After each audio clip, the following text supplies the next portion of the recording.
वक्त्यावर गुन्हा दाखल झालेला आहे. मागे बऱ्याच वेळा चौकशी झाली, आपण जात होतात क्राईम ब्रँचला, पण आता गुन्हा दाखल झाला आहे काय? हां, मी ऐकलं तुमच्या माध्यमातून. सकाळचा फोन तुमचाच झाला. त्यामध्ये 8 वर्षानंतर बेकायदेशीर कृत्य केल्याचा ठपका ठेवत गुन्हा दाखल झाला आहे. पण राजकीय सूडभावनेतून हा गुन्हा दाखल झालेला आहे.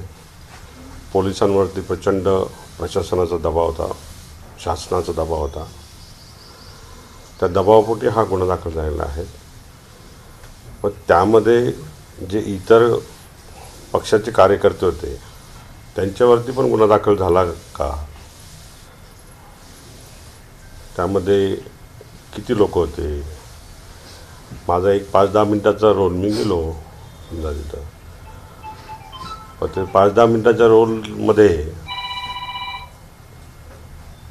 जे इतर जे आहेत 20 ते 22 लोक, त्यांच्यावर पण गुन्हा दाखल होणं गरजेचं आहे.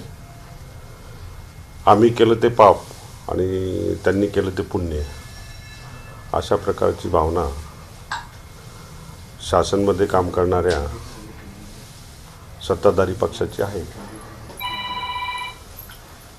खासदारांचा एक व्हिडिओ व्हायरल झाला. त्यामध्ये पोलिसांनी चौकशी न करता विरोधकांवरती गुन्हे दाखल केले.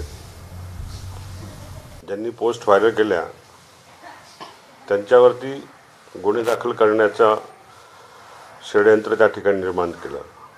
परंतु पोलिसांनी जर संशयित व्हिडिओ होता तर दोघं जे खासदार आणि ज्या कोणी महिला होत्या त्यांचे CDR रिपोर्ट काढले असते, टेलिफोन चेक केले असते,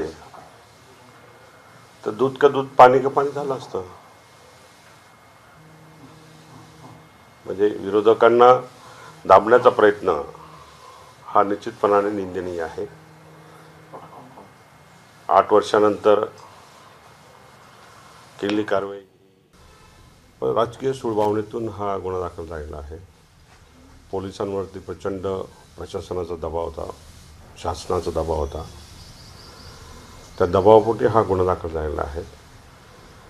पण त्यामध्ये जे इतर पक्षाचे कार्यकर्ते होते त्यांच्यावरती पण गुन्हा दाखल झाला का,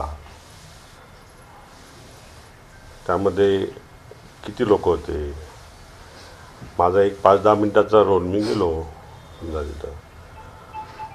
पण ते 5-10 मिनटाच्या रोलमध्ये जे इतर जे आहेत 20 ते 22 लोक, त्यांच्यावर पण गुन्हा दाखल होणं गरजेचं आहे. आम्ही केलं ते पाप आणि त्यांनी केलं ते पुण्य, अशा प्रकारची भावना शासनमध्ये काम करणाऱ्या सत्ताधारी पक्षाची आहे. खासदारांचा एक व्हिडिओ व्हायरल झाला. त्यामध्ये पोलिसांनी चौकशी न करता विरोधकांवरती गुन्हे दाखल केले. ज्यांनी पोस्ट व्हायरल केल्या त्यांच्यावरती गुन्हे दाखल करण्याचा षडयंत्र त्या ठिकाणी निर्माण केलं. परंतु पोलिसांनी जर संशयित व्हिडिओ होता तर दोघं जे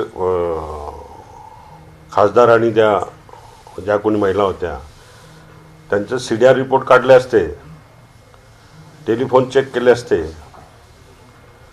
तर दूध का दूध पाणी का पाणी झालं असतं.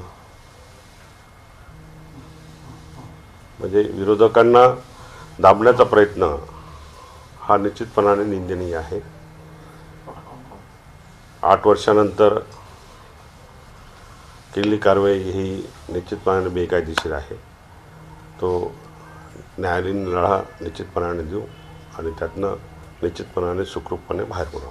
आता पुढची भूमिका काय असणार आहे? भूमिका गुन्हा दाखल झाला असं तर न्यायालयीन प्रोसेसमध्ये जावंच लागेल. न्यायालयीन प्रोसेस बाहेर पडण्यात नाही. फक्त दुःख एवढं आहे की शासकीय रेकॉर्ड जे असतं 6 वर्षानंतर डिस्ट्रॉय करायचं असतं. आता तर नवीन कायदा आला 3 वर्षानंतर डिस्ट्रॉय करायचा, परंतु हे 8 वर्षापूर्वीचा गुन्हा दाखल झाला. हे दुःख आहे. शासन एका बाजूला निर्णय घेते की 6 वर्षापेक्षा कुठलं रेकॉर्ड ठेवणे ते डिस्ट्रॉय करायचं, इन्कम टॅक्स असेल, सेल टॅक्स असेल, इतर शासकीय कर हे असतील. परंतु माझ्या बाबतीत जे घडलेलं आहे ते दोन्ही केसेसमध्ये 8 ते 10 वर्षापूर्वीच्या ज्या केसेस आहे त्यामध्ये रेकॉर्ड तयार करून बेकायदेशीरपणे गुन्हे दाखल होतात. याचं दुःख आहे.